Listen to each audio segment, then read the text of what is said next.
and as a lot of people will tell you, I'm active. I'm very active. I do as much. When you watch television, they put on this curse of diabetes. If you watch it and you make good choices, it's not a curse. I bet you there's people in this room who won't accomplish half of what I accomplish in a given time.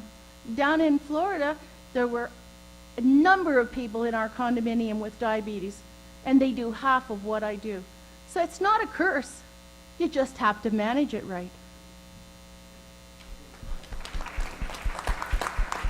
Any comments about No, thank approval? you for sharing. You rose a lot of good points there, right? You can make some choices in the eating habits, as you mentioned, or I didn't hear you say, you should not have the white bread. You choose more often maybe the whole grain bun and things like that. So thanks for sharing your story. Thanks. My name is Keith Fernandez. I'm a type 2 diabetic, and I'm on a medical regime of pills and stuff.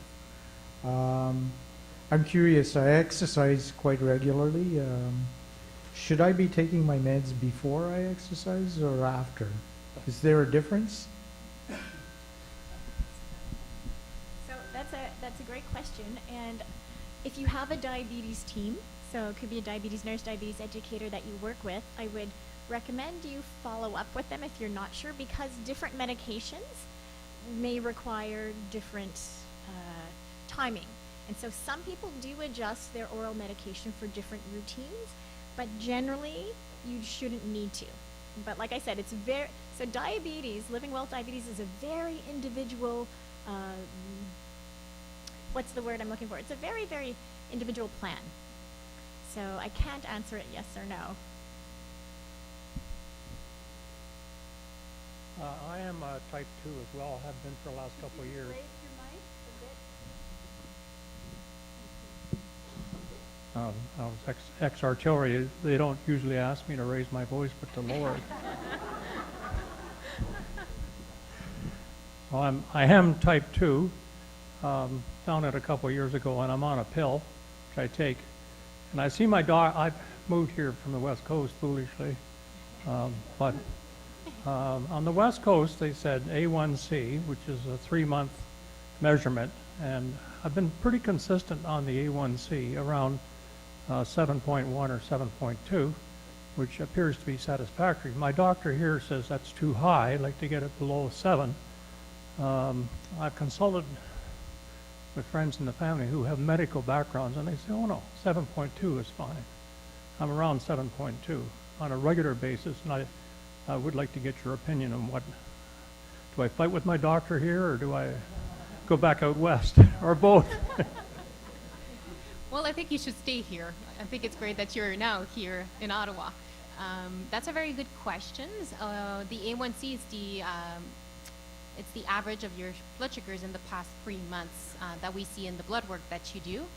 So it is, again, individualized. For some people, most people, we say 7 or less is the target. For some people, it might be lower. For some other people, it might be higher, and that depends on many things.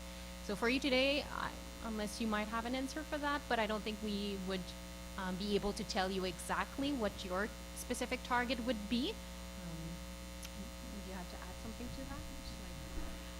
I don't want to get in trouble with your doctor, but I would say if you're really doubting that recommendation, try to have an open discussion and find out his rationale for it, because you may have some very legitimate and good reasons why you don't need it to be any tighter. So I think that was the last question. So if there's no more question, I will, on your behalf, thank very much Christine Sylvestre and Roxane Bro. Thank you very much. I remind you that our Infomart in the atrium will stay open until 12:30. So if you want to go by and ask for more questions to our participant, you are welcome to do so. And Steve want to have the last word.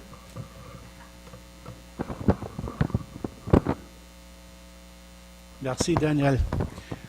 Yeah, I've been noticing the seepage. my colleagues who talked to you today about diabetes, I just want to make a plug for them. They've raised the question of the community education program. I've been through that program here in Ottawa. It's 10 courses, I think, per person, depending on which ones you want to take. They're all excellent. They're scattered across the city, and we're going to be following up with the education program to see what we can do to get information out there to you with regards to how you can go about registering for them if you want to take them. They're absolutely fantastic, and you can learn an awful lot about it. And I'll share this one thing, which is why the hypoglycemic piece. It is illegal to drive in the province of Ontario with a blood sugar less than 5 or under. Always understand that if you're a diabetic. If you're a 5, you cannot get behind the wheel of a car legally. It's the same as driving drunk. On that note, safe trip home, and hopefully we'll see you all in the fall. Thank you very much. And if you enter your forms, there's a place to store them outside. You'll find a box by the front door. Thank you.